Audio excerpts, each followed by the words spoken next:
డిసెంబర్లో వేయాల్సిన రైతు బంధు ఇవాళ మేలో పడుతున్నది అంటే వాళ్ళు చెప్పిన మహామార్పు, వాళ్ళు చెప్పిన గొప్ప మార్కు, వాళ్ళు తీసుకొచ్చిన గొప్ప మార్కు ఇది. ఇవాళ పొద్దున్నే పేపర్ తీసి చూస్తే ఈనాడు పేపర్లో నిజంగా భయంకరమైన వార్త.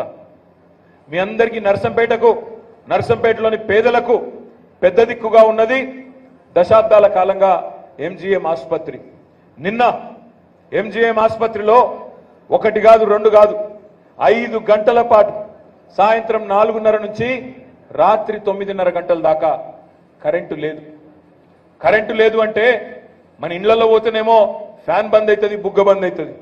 కానీ ఎంజీఎం హాస్పిటల్లో 5 గంటలు కరెంటు పోతే ఒక్క జనరేటర్ కూడా పనిచేయకపోతే అక్కడ ఇంక్యుబేటర్లో ఉండే చిన్నపిల్లల పరిస్థితి ఏంది, నవజాత శిశువుల పరిస్థితి ఏంది, ఐసీయూలో వెంటిలేటర్ మీద ఉన్న పేషెంట్ల పరిస్థితి ఏంది? ఇదేనా మార్పు? ఇదేనా మనం ఏరి కోరి తెచ్చుకున్న మార్పు? దయచేసి ఆలోచించండి. మీ అందరితో మనస్ఫూర్తిగా కోరేది, ఒక్క రైతులను మాత్రమే మోసం చేయలేదు. ఇక్కడికి వచ్చిన మా గ్రాడ్యుయేట్ చెల్లెలను, మా గ్రాడ్యుయేట్ తమ్ములను అడుగుతా ఉన్నాం. మీకు మా మీద నెత్తి నిండా కోపం నింపిపెట్టిండ్రు ఎలక్షన్ నాటికి. ఏమని? వీళ్ళు ఉద్యోగాలు ఇవ్వలేదు, వీళ్ళు ఉద్యోగ నియామకాలు చేయలేదు, పేపర్ లీకులు జరిగినాయి అని చెప్పి ఇష్టం వచ్చిన ప్రచారం చేసినారు. ఒక్క మాట దయచేసి, నేను చెప్పేది వాస్తవమా కాదా మీరు ఇంటికి పోయినాక మీ మిత్రులతో చర్చించండి, గూగుల్లో చూడండి, యూట్యూబ్లో చూడండి.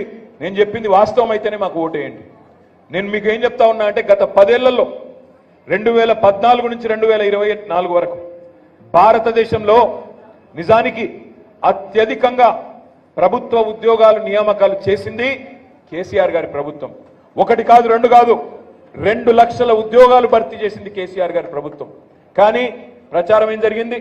2 ఉద్యోగాలు కూడా ఇయ్యలే, 3 ఉద్యోగాలు కూడా ఇయ్యలే. ఆయన ఇంట్లో మాత్రం 4 ఉద్యోగాలు ఇచ్చుకున్నాడు. ఈ ప్రచారంలో యూట్యూబ్ చూసి, మనం ఫేస్బుక్లు చూసి అదే ప్రచారంలో కొట్టుకొని పోయినాం. నేను ఎలక్షన్లప్పుడు అడిగినా, రాహుల్ గాంధీ గారిని అడిగినా, బీజేపీ నాయకత్వాన్ని అడిగినా, 10 ఏళ్లలో తెలంగాణ కంటే ఎక్కువ ప్రభుత్వ ఉద్యోగాలు ఇచ్చిన రాష్ట్రం భారతదేశంలో ఏదన్నా ఉంటే దమ్ముంటే చూపెట్టండి, నేను పోటీ నుంచి తప్పుకుంటాను. ఆ రోజు చెప్పినా, ఈ రోజు కూడా చెప్తా ఉన్నా.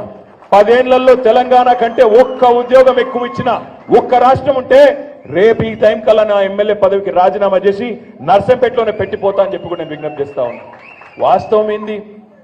పెద్దలు చెప్తారు, నిజం కడప దాటే లోపల అబద్ధం ఊరంతా తిరిగి వస్తుంది అంటారు. ఏం జరిగింది నర్సంపేటలో కానీ తెలంగాణలో కానీ? వాస్తవాలు ఒకలాగుంటే మేము చెప్పుకోవడంలో మేము ఫెయిల్ అయినాం. మీ తప్పు కాదు, మా తప్పే. చెప్పుకోవడంలో మేము ఫెయిల్ అయినాం. మొత్తం తెలంగాణలోనే అత్యద్భుతమైన సూపర్ స్పెషాలిటీ హాస్పిటల్ 24 అంతస్తుల్లో ఎంజీఎం హాస్పిటల్ కొత్తగా వరంగల్లో కట్టి కూడా దాని గురించి చెప్పుకోలేకపోయినాం. మీ పెద్ది సుదర్శన్ రెడ్డి గారు ఆయన చొరవతో వరంగల్ జిల్లాకు వచ్చిన మెడికల్ కాలేజీలు నర్సంపేటలో పెట్టి ఇక్కడ మెడికల్ కాలేజ్ తెచ్చి కూడా చెప్పుకోవడంలో ఫెయిల్ అయినాం. నర్సింగ్ కాలేజ్ తెచ్చి చెప్పుకోలేకపోయినాం, మెడికల్ కాలేజీ తెచ్చి చెప్పుకోలేక ఫెయిల్ అయినాం. కనీసం డిగ్రీ కాలేజ్ కోసం కొట్లాడే నర్సంపేటలో మెడికల్ కాలేజ్ వస్తుందని కలలోనైనా ఎవరన్నా అనుకున్నారా? కలలో అనుకోనిది చేసి కూడా ఓడిపోవడం అంటే మరి ఇది ఎక్కడ దౌర్భాగ్యం నాకు అర్థం కాదు. కేవలం మేము చెప్పుకోలేకపోవడమే, మిమ్మల్ని కన్విన్స్ చేసుకోలేకపోయినాం, చెప్పుకోలేకపోయినాం. ప్రభుత్వ ఉద్యోగులు భారతదేశంలోనే కేంద్ర ప్రభుత్వం కంటే ఎక్కువ జీతాలు తీసుకునే ఉద్యోగులు ఎక్కడున్నారో తెలుసా? మన తెలంగాణలో.